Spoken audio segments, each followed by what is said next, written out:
Your Steve Jones Show podcast is loading now. The Steve Jones Show podcast is sponsored by Sunbury Motors, North 4th Street in Sunbury, and Sunbury Motors Kia, routes 11 and 15 in Hummel's Wharf. All right, well, it's Tuesdays, and the best half hour of the week is always with the incredible Neal Coolong, sir. Welcome. As always, it was great to be here. I can't believe I came into a conversation with so much Chad Johnson hate. Yeah, I know. Yeah, I mean, he was a little bit better player than he was giving credit for, but he's one of those guys that did not. Yeah, okay, but was one of those guys that did not want to, quote, blow his money.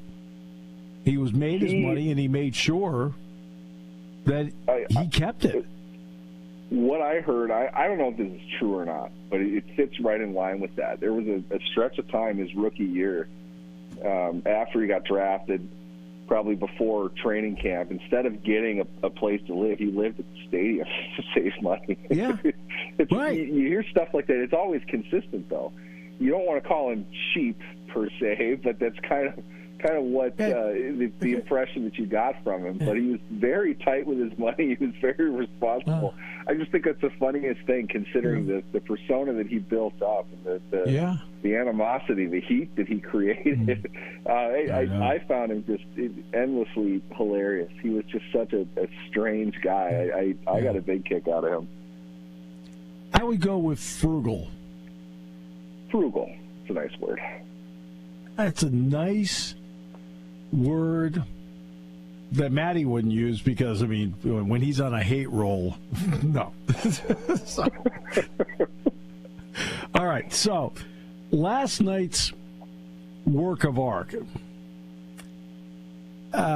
Stick figures are art too, aren't they? That's excellent. I wish I had that last night. That's exactly how I would have described it. Art is a wide umbrella. Games, I guess, can be described similarly. That was a memorable train wreck. And the thing of it was, each team, they mirrored each other. Obviously Steelers fans are largely upset over everything that was going on, but it was as if Cleveland kept them in the match the whole way, trying to sell the bit that these were two teams capable of winning in the NFL. They both played very poorly in many instances, to a point where we saw another entry into the contest of determining what Kenny Pickett's worst game as a pro is. And I'm not sure he was even the worst quarterback on the field. No, he was not. He was the better quarterback. Yep. That says absolutely nothing, except Cleveland has invested a lot of money into the wrong guy. Wow. Steve, I don't think he's coming back. I remember talking about this with you last year. Yeah. I was willing to give him a little bit, for rust, getting the feel for the offense, his teammates, everything like that. But he moved like an athlete, twice as old as he was. We saw some glimpses of his arm, but I walked away from that thinking he's one of the quarterbacks that's a year or two removed physically from playing anymore. The end of the Matt Ryan era, Phillip Rivers, Ben Roethlisberger, to an extent, Tom Brady, certainly Peyton Manning. Their physical traits were gone by the end. They existed on their experience and their guile more than anything. Watson did not have any guile last night. He should have been thrown out of the game at one point. It's not often that you see a quarterback that can't run being asked to run multiple times and ending each of those runs with an egregious face mask penalty. Yeah. Only two of which he got called for. And then to engage the Steelers sideline after the play in a game that his team, they were winning at that point. Yeah. And then to shove the official, which I said at the time, I don't know how you get away with, you're going to have to throw him out. Right. It was so obvious in front of a national audience. It was all they could do to not throw him out. that might not have been the worst part of his game either. I mean, he had some really poor decisions. It was clear that they were not going to attempt to throw the ball deep down the field. When they lost Nick Chubb, which in and of itself was an awful scene for such a great player, their offense completely collapsed, and they still had a running back. Their backup running back, I think, was still better than the Steelers' running backs were, and they were productive. They could still move the ball, but every key situation, as Mike Tomlin would say, every weighty down, it seemed like they were begging Deshaun Watson to do something, and he refused to do anything with it. And more than anything, that's why Cleveland lost this game as opposed to Pittsburgh winning it. Steelers get the win. Neither team walks out of that feeling real good about what they just saw, how they just performed. That was really bad. Even for week 2, that was really bad. Yeah, it's interesting. We've become so spoiled over the years at looking at the longevity of Tom Brady, the longevity of Aaron Rodgers. And there's a list of guys where older quarterbacks in this league have performed very well. And then you see Russell Wilson and Deshaun Watson, and we're seeing shelf life before our very eyes in 2 franchises that didn't see it, and they're going to get burned by it. To varying levels of catastrophic mistake. I mean, from Denver's end, I didn't think it was a great move, all things considered. But It was a move that you could see that they had to make, to gamble that they had to make. I don't think Cleveland needed to do that, and that this is the most hindsight is 2020 statement of all time. But only an owner willing to take an uneducated, significant risk would do everything that they did. Let's keep in mind there are 3 components to the Deshaun Watson move. One, everything that he was accused of. We'll call it an accusation, but there are 53 guys plus the coaches in the locker room. They have wives, sisters, daughters, mothers. You're dividing your locker room when you bring in a player like that, plain and simple. If you're willing to accept that, okay, but that's what you're doing. 2, you traded a generation's worth of draft picks to acquire that locker room distraction. So you're all in. This is Cortez burning the ships when he reached the new land. There's nothing you're going to be able to do to get out of it. And to put the kicker on top of it, let's give him the biggest contract of all time, the least movable and the least cuttable contract in NFL history, which means regardless of anything, this guy is strapped to your team until it is extremely painful to cut him in year 4. It's physically impossible to do so until then. They would have the gross domestic product of Cuba in cap hits if they cut him. They couldn't field a team if they were to cut him. They're strapped to him for this season plus another 2 before it's kind of okay to get rid of him. Exactly. Yeah. Maybe a little bit okay. And he's playing right now like he's 45 years old. So there are dark things coming for Cleveland. A team that really made this move with the idea in mind that we have one of the best, most balanced rosters in the NFL, and that was true. You have Nick Chubb, you have Myles Garrett. I continue to be more than impressed with their secondary, the way that they've added that. Denzel Ward is a phenomenal player, played really well last night. Zadarius Smith, great free agent acquisition. They have a smart front office. They just can't seem to put this together, and it's hard to get past the fact that your quarterbacks over the last 17 plus 2 games have been a combination of Jacoby Brissett and Deshaun Watson's ghost. There's nothing left for them to get except for this position, and it's the one position they're not going to be able to fill for quite a while in a meaningful way. I mean, they're not going to draft somebody. Kevin Stefanski, if he doesn't make this work, unfortunately for him, he's probably looking for a new opportunity, and that might be good for him because I don't think there is a coach right now that's going to get more out of Deshaun Watson than what we're seeing. Because physically, I don't think he has it anymore. Yeah, agreed. Conversely, let's get to Kenny Pickett. Kenny Pickett was the better of the two quarterbacks last night after a 50% performance. At some point, something has either got to kick in or this is it. What are you seeing in Kenny Pickett right now, and where do you think the tipping point is for him? Mechanically, he's all over the board. Yeah. He doesn't look, it's the old golf adage. Your swing looks like you're unfolding a lawn chair. That's kind of what it looks like right now with Pickett throwing the ball.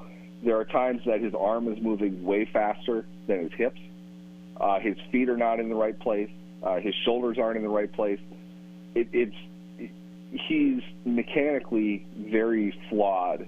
And I think, to me, and I'm not a quarterback's coach, just watching the guy, I watched the game last night, I watched it again today, specifically looking at Pickett to try to see what we can glean from it.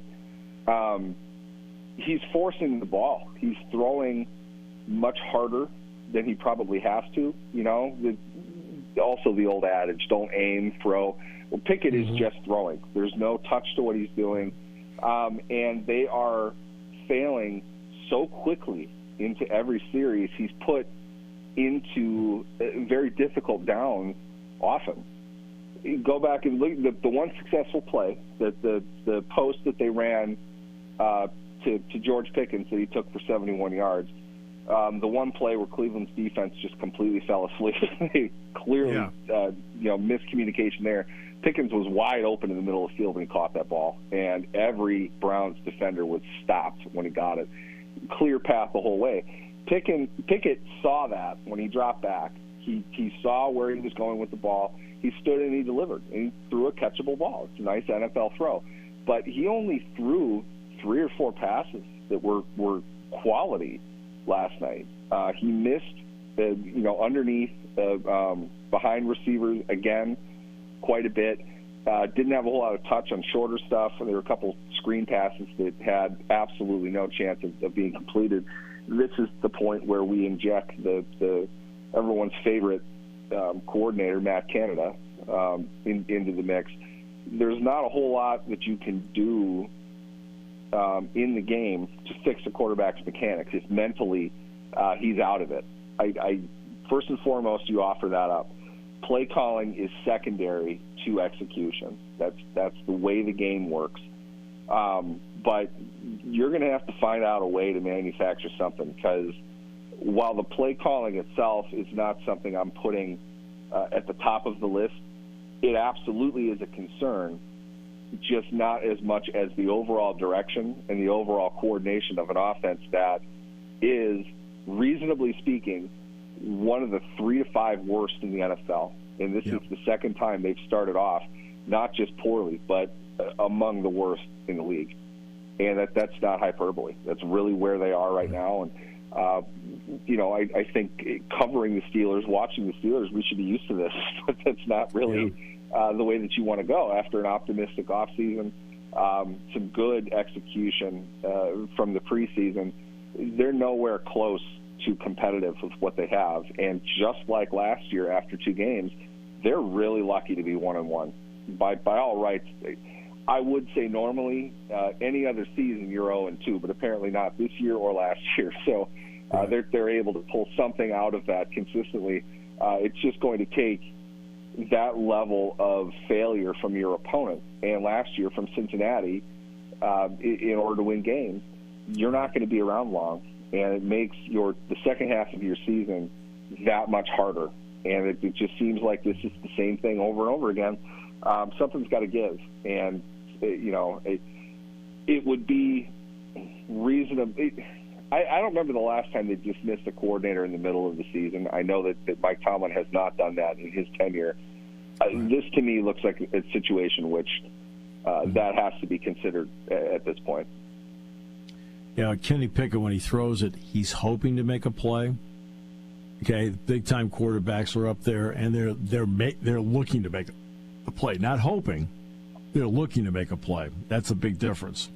Defensively, though, Watt, Highsmith, big nights last night. Watt's always really, really good. Is it hard for you to tell where the Steelers' defense is? Because against San Francisco, they were and last night it was Cleveland with Deshaun Watson. You got to keep in mind, Cleveland did that with Deshaun Watson and two running backs who carved them up. A-gap, B-gap, contain was a mess. Some of that you're going to put on the absence of a great player like Cam Hayward, but it's not as if we didn't see that in week one either. They're in trouble up front. The defensive line is not moving the direction that I thought that they would be at this point of the year. And I would have said this before. In fact, I did last week, and there were obviously a rash of injuries. But if we were to consider the value of contribution coming from the player added with the gap between that player and their backup, I would argue the three most valuable players in the team are Cam Hayward, Deontay Johnson, and Minkah Fitzpatrick. Yeah.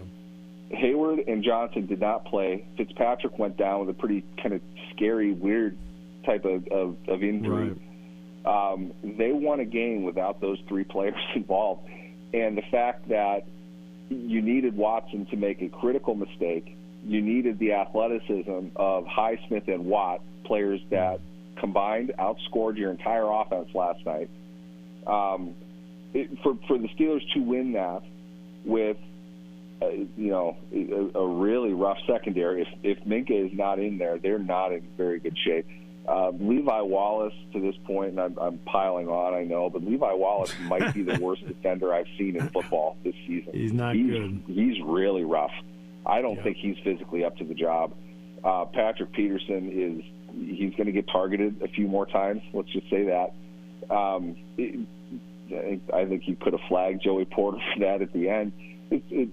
They're in trouble defensively, and it's not going to get better. I mean, I don't know exactly what Minkah's situation is going to be moving forward. Tomlin kind of couched it, saying he's in the building. They think he's okay. We'll see on a shorter week what he's able to do. But if he's not in there and he's not 100%, you're without Hayward for a while. They're in trouble. Those corners are really not up to the average level that you hope that they would be. And the good news is they can't stop the run either. So they're going to have a tough hill to climb here the next couple games at least. Yeah, I don't think there's any question about that. And what's interesting is that what could really help Kenny Pickett out, what could help him out, is a running game, and they don't have it because they don't block it well enough. I'm not sure what happened in the setup for this season. We're seeing worse offensive line play than we saw last year when it was a major problem. We are seeing worse running back play when the narrative was Najee Harris is hurt, that's why he's not explosive. There was a play, two of them, last night, in which fans were screaming up and down, including, I won't name names, but including a former professional offensive lineman, complaining about the amount of sweeps that they were running to Najee Harris. They weren't sweeps. They were inside zone plays that Najee Harris, for some reason, ran horizontally toward the sideline. That's a major problem. Like, your feature running back, his vision is so cut off, he is turning his shoulders completely west and running toward the sideline during a play. Nothing is going to destroy a zone run more than that. Nothing is going to destroy your ability to gain yards than that. I'm not letting the offensive line off the hook. They have not been tough up front. It seems like they're getting off the ball slowly, and it seems like they're not anchored, they're not strong at the point of attack, and they're getting pushed back. Now, they are playing two very good defensive fronts, so not that lets them off the hook. It just shows that maybe they're not going to be this bad compared to average. But Harris, the lack of vision that he continues to show on a game-to-game basis is a big concern, to a point where it's not like Jaylen Warren made hay all day either, but you can't watch yesterday's game and say that Jaylen Warren is worse than Najee Harris. You can't. Objectively speaking, in a vacuum, take away all the hype, Harris is the bigger player. He should be the better runner, but he's not. So at the end of the day, you've got a multitude of problems with your running game that mirror the exact problems that you had last year with largely the same personnel. So what happens? You spent a bunch of money. You improved considerably last year over the second half of the year, and now you've taken a full, if not step and a half, backwards. All roads lead back to Canada, I guess, because ultimately it's under the coordinator to have had these issues addressed. It seems like it's a bigger problem than it was at this point last year. Well, there are more exciting offenses in Canada right now. All right, so thanks so much, Neal. As always, appreciate you, my friend. Tuesdays with Neal, always the best. Absolutely. Thanks for having me, guys.